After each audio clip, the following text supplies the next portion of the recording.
రెడ్డిక రాష్ట్రంలో రైతులు తీవ్ర అవస్థలు పడుతున్నా పట్టించుకునే స్థితిలో కూటమి ప్రభుత్వం లేదని చంద్రబాబు సీఎం కావడం రైతుల పాలిట శాపమని వైఎస్ఆర్సీపీ అధినేత మాజీ ముఖ్యమంత్రి వై జగన్మోహన్ రెడ్డి ఆవేదన వ్యక్తం చేశారు.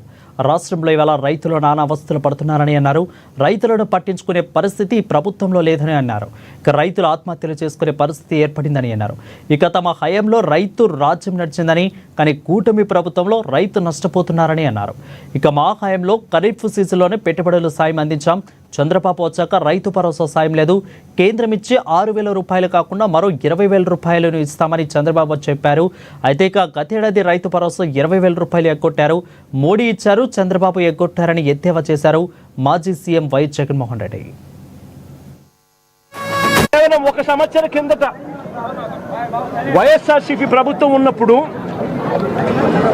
రైతు రాజ్యంగా రాష్ట్రంలో పరిపాలన సాగించినప్పుడు రైతు పరిస్థితి ఎలా ఉండేది, ఒక్క సంవత్సర కాలంలో రైతు ఎలా దిగజారిపోయాడు అని చెప్పడానికి నిదర్శనం ఈరోజు రాష్ట్రంలో ఈ జిల్లాలో జరిగిన రైతు ఆత్మహత్యలు.